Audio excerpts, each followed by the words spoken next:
Champions in CLG victorious 3-1 over Team Liquid and moving on for a rematch against TSM of our spring split finals. So that's sure to be a great one, and also means that we are guaranteed to have a different final at least than last split, since one of them is going to have to win just next week. The last 2 splits. Exactly. Oh, that's true, since, yes, they actually competed against over each a other year. for both. So both of CLG's victories were over TSM. So that's sure to be an exciting matchup and, of course, an uphill battle for CLG, considering the kind of form that TSM left the regular season in. But we'll dive into that in a bit. First, I want to break down how CLG closed out this series. After having subbed in Jinth and lost the game there, CLG come back with a very different strategy. This time around, drafting the Aurelion Sol and the Olaf in the last rotation, so really throwing Team Liquid a couple new picks that they're going to have to try and deal with. I think it all comes down to the fact that TL decided to not ban the Sivir and went for an Echo ban. I think that they were trying to bait CLG into a first pick Sivir so that they could take the Gnar, and the Echo was kind of a throwaway ban where it's like, we don't want him to play Echo into Gnar or maybe flex it with whatever their plan was. And I think CLG outsmarted them by sticking with the Gnar, and then TL, instead of getting like Gnar Cassio, they don't actually want the Sivir for themselves, so they go Gragas Cassio, and then CLG still is able to take the Sivir, and then they round out their comp with Aurelion Sol and Olaf. I think 2 picks that synergize very well with it. Yeah, I'm very curious to see what it would look like if either the Sivir was banned or, honestly, Bard as well, because I think that gives Aphromoo so much playmaking potential. And I was watching their swaps back again. The Magical Journeys, he'll get 2 of them off, and he uses it when he's at the base, and it gives you that really long one. So it actually gives them a couple seconds more in tempo. And that's one of the reasons that they're able to get those turrets so quickly. It was like 7-second difference between the 2 turrets falling, and a decent amount of that was compensated from those Magical Journeys from the base. I would have liked to have seen more out of Team Liquid as well in terms of draft strategies. They basically played the same comp 4 games in a row. Like, obviously small adjustments here, being changed in and out, but it was one of the 2 tank junglers. It was, you know, Aurelia versus Gnar every game, and then they had some kind of control mage aside for the LeBlanc game, and the standard bot lane. And it just felt like CLG was obviously out macroing them. You can't afford to run the same comp over and over. It's not like, oh, those games were, sometimes like you lose an early game and it's like, that was a fluke, let's run it back. This was not like fluky. This was like CLG seems to understand map movements better than you. I think that's a major distinction that we have to make, that we really have to clarify, is that, okay, Champion Select is one thing, and obviously we can set ourselves up for a certain amount of success in Champion Select, but ultimately the way that one team was able to adapt to the 6.15 patch and looked rather practiced on it for how little time they've actually had to be on it. Of course, the other team not so much. While I say that, we are gearing up and ready on stage for that interview, so let's head back to the battle arena where Azael is standing by with CLG's victorious shot caller. Thanks, guys. I'm here with Aphromoo after that 3-1 victory, and I've got to say, you guys look so good in this series, and some shout outs from the fans there. But coming into this series against TL, did you guys feel as confident as you looked on stage? You guys looked like it was very, very one-sided. Yeah. We had a little bit of fun with our cinder block hide and seek challenge that we had for 2 weeks, where our coach hit it on the CLG property, and we struggled to find it until the last day. We didn't know where the hell it was, so we just went through, you know, like mock uphill battle of struggling, frustration, and being down where we can't figure out, you know, where to go. And playing against Team Liquid, we definitely had to learn the cinder block lesson, which is unity, and the brick was just ourselves. So it was cool playing against Team Liquid. I do think they're still a good team, but just that they don't really have, you know, like a leader type figure where they can rely on them and come through with the game. And speaking of leaders, you know, you yourself are a guy who has been a leader for CLG for so long. You know, we talk a lot about the poise, the teamwork that you guys have, and I think a lot of that credit has to go to you. And coming into this game, you know, how do you keep your team level-headed? How do you keep focused, and, you know, whether you're winning or losing, keep the team together and keep working towards that kind of ultimate goal? It's a struggle, definitely, but the guys also bring me up as well. And outside of the game, I'm pretty sure we're just like super caring and looking out for each other all the time. And all it is about translating that in game. You know, frustration is going to happen and stuff like that. But it's important to know that we're just here to improve and win, just like anyone else. And we're not like out to get each other or anything like that. So I think that's very common aspect of our team that definitely is shown in everyone. I agree completely. And now looking forward to next week, a rematch of last splits finals against TSM. You guys obviously on the quest to win 3 straight splits, first ever team that would do it. And who better to face off than TSM in the semifinals to get there? How do you like your chances, going forward into that match? Are you guys feeling confident? Playing against TSM, yeah, we're definitely confident. Playing against them last split, we were just as confident as well.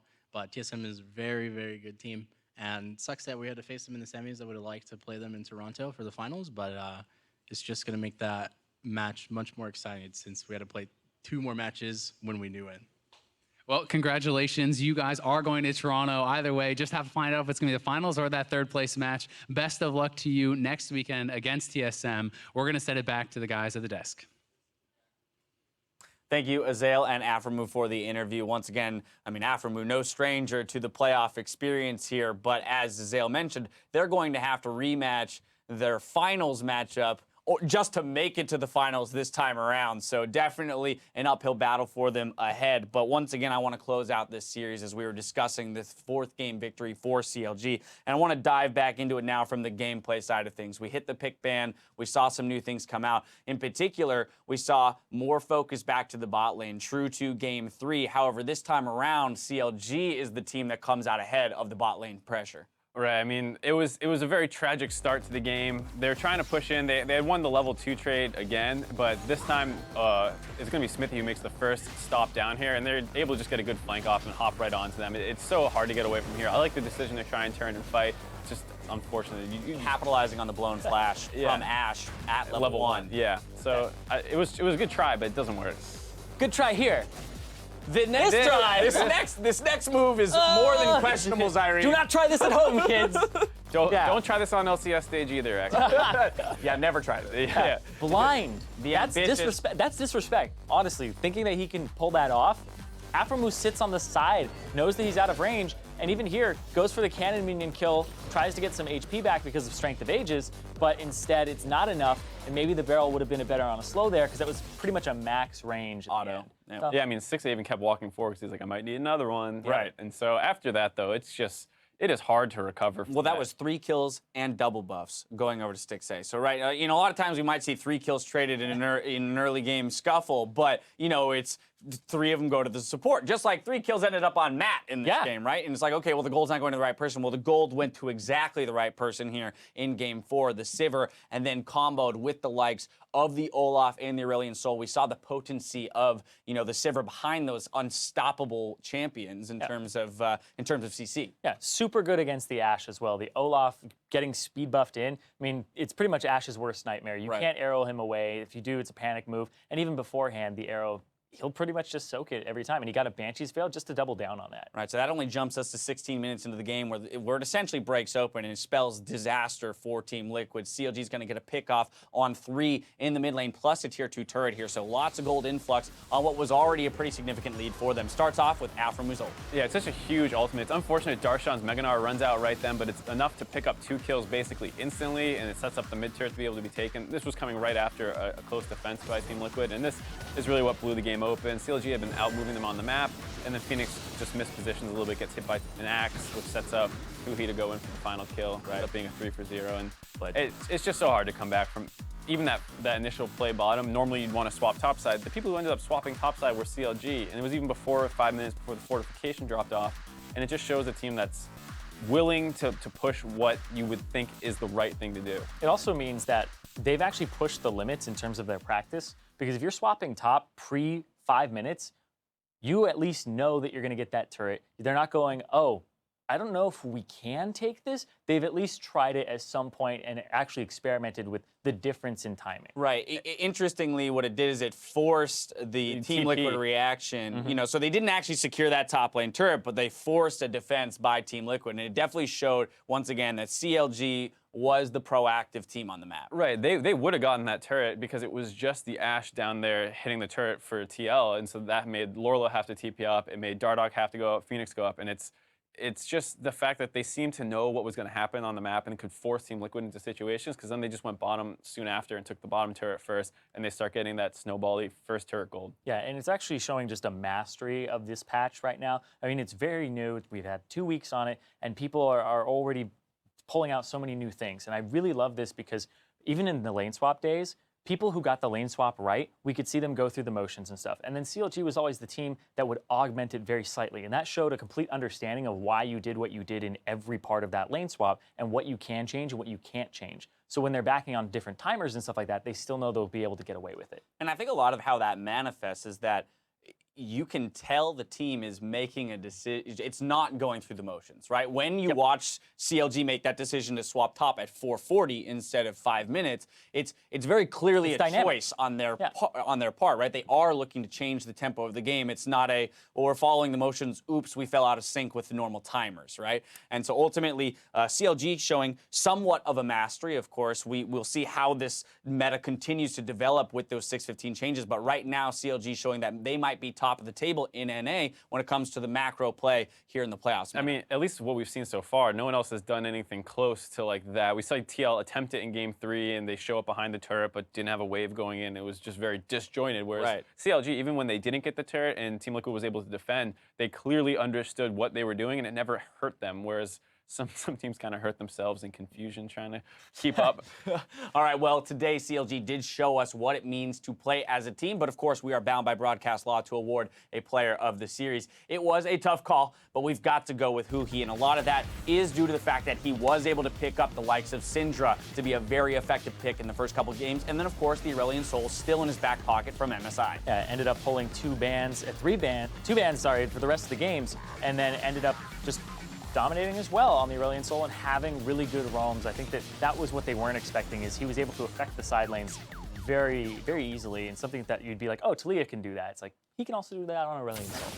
Yeah, I think that's the kind of thing where coming into the series, a lot of people are looking at who he has potentially a weak point where Team Liquid might be able to abuse, and the fact that that's not the case, he's pulling his own bans, really throws a wrench in Team Liquid's plans where Phoenix doesn't have priority, he can't roam as easily, they're using bans that maybe they didn't want to have to use as opposed to targeting other players. And I think that's very much another factor when you consider who he's against, right? Who he is against, right? In the mid lane, you've got Phoenix, someone that we were looking at as one of the two solo laners, a guy who needs to get control of his lane, who needs to run away with it and have the kind of impact throughout the series that Team Liquid needs to come away with a win. And of course, Huhi being flexible in his champion pool this time around did allow him on blue side every game to be blind picking things into matchups that, you know, are or aren't advantageous, but coming out on top in a majority of them. Mm-hmm. And I think a big point too is just that you need to have like such a team mindset for these kind of rotations that they're doing. It's like everyone has to be on top of it, and having your mid laner never like pushed in and sucking your jungler down there where like, oh, he needs to hold. Like any kind of like loss of pressure really ruins rotations, and Huhi not ever having to be that problem where you're scared of that coming into the series, I think is a huge benefit that let them kind of manipulate Team Liquid. Yeah, a very selfless player who actually likes to give his resources away. So when it was a mid lane focused meta, it was actually difficult for CLG to give resources to him because he just wants to give everything away. Right. He's like, can I come to your lane? Is He's it been okay? conditioned through past seasons of play to be very selfless. Yeah, and now we're in a meta where mid laners can have much more effect on the map. We're seeing Talia bans in every single game. I would like to see her come back because she affects the map so much. But in a changing meta, he is doing his best to adapt and so far succeeding. Well, with quarterfinals done, seeding for semifinals is complete. So let's take a look at the bracket. Following their wins this week in Cloud9 and Counterlogic Gaming advanced to the semifinals. As the highest seed to come out of the first round, Cloud9 will face off against Immortals, with defending champions CLG going up against TSM. Now that means that CLG is guaranteed at least 40 championship points, which puts them at a current total of 130. That's at the top of the table. Now Team Liquid are locked in at 50 points, so we'll see them in the regional qualifier alongside Team Envy. They've got some time to practice, learn, grow as a team, and maybe shore up some of their weaknesses. When it comes to that macro play out of Team Liquid, is that where you would say, if you had the 3 weeks to work with the team, that you would put the majority of your efforts? Right, and I think there was a clear emphasis on that fact, because like 1, 2v1s are dying, so you have to figure out how we're going to compensate for that fact, and 2, what can we do with the other changes? How can we start, because 2v1s really are just kind of abusing the map movement as hard as possible, and that's seemingly what CLG put a lot of emphasis going into this, and it doesn't matter if I have better counter picks when at 5 minutes in the game, you're getting a 300 gold lead off a turret trade every single game. It's so hard to put up with, and it was very clear that CLG emphasized that. Now, Zyrene, before we get to the regional qualifiers, of course, we have the rest of the playoffs. So I want to talk about those semifinal matchups. First up, Immortals versus Cloud9. Thoughts here on how our third seed in Cloud9 might stack up against that second seed in Immortals? Jensen looked really good, but I do have to say it was against the 6th seed of Envy, who were definitely floundering, and their picks just really aren't as on point. I want to know how Immortals do on this patch, though, because I think they have fantastic laners. I know that Dylan, the coach, is extremely happy with the patch, saying we're going to crush some people in lane, and it's how we always wanted to play. Frees up Rain over to really go towards Huni. And one of the things that people always hated on the team was you could lane swap against Huni. It's like, put him in a side lane, doesn't get as much gold. Now he's going to have the gold that he needs to operate, and they may even save a bunch of counter picks for him. It's very interesting because I think C9 didn't show me the mastery over the map that CLG did, where I think that might actually tip the... If it was CLG against Immortals, you'd be like, oh no, Huni isn't going to be able to exploit an enemy as hard because Reignover and him don't have as much time to isolate that top laner. Right. But against C9, it seems like they were playing a slower game, and so... They're more willing to sit in those lanes. Right, so if Impact is able to get abused by Huni with Reignover coming to help and Meteos can't keep up, whatever the reasoning, it could potentially lead to this massive snowball topside, and Huni loves his counter picks, so who knows what he has in store for us. And I do love to think about that mid lane matchup. Pobelter stepping up big this split in particular, making his case. We've got basically Bjergsen, Pobelter, and Jensen, our top three mid laners, right? All on the all teams for the LCS, still in the playoff brackets. So going to be exciting to watch those two go up against each other. I want to move on to Sunday's matchup. That's going to be our rematch of the Spring Split Finals between TSM, CLG. This time around, though, TSM sitting in that #1 seed definitely would be the favorite here, but given what we've seen out of CLG today, do we think they have what it takes to perhaps give TSM a run for their money? I mean... It's so hard to say because as much as of an advantage as we want to say moving around the map is, at some point the turrets will all drop and you'll be similar to what the metagame was at like 15 minutes. And TSM showed themselves to be so dominant during that time frame. They lost some early games where they'd go kind of even-ish, and then they just seemed to win every team fight or control every dragon. They just had such a mastery over that portion of the mid game.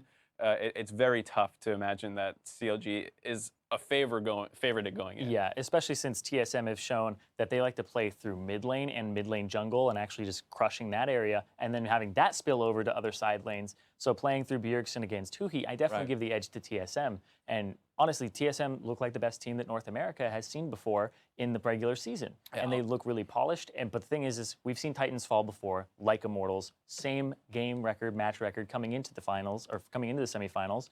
And if they misinterpret the meta, then they're gonna have to do a different kind of game in the middle of the game. A more lopsided mid lane matchup maybe in this series between Huhi and Bjergsen, but I also do have to say, like, the point two where we were talking about CLG versus Immortals might actually be beneficial for CLG because of their ability to play the map and the macro movements. TSM is a team that we've been looking at all split going, well, they're playing the macro game about the best in NA, right? They're being proactive, even if they do make a mistake and get behind. They're making a change in their play to accelerate the game, change the pace, and find a way back into it. I have to believe that same inventiveness and ingenuity should cross over. It should, right? It should translate to the new meta. And the only other thing I'll say on that is just the bot lane might be a big mismatch because we saw that Afro and Stixxay were even struggling a little bit just in this series even without a ton of jungler attention. At level 2, they were kind of losing trades, and I think a player like Doublelift who is so punishing and just wants to fight you for every CS could end up really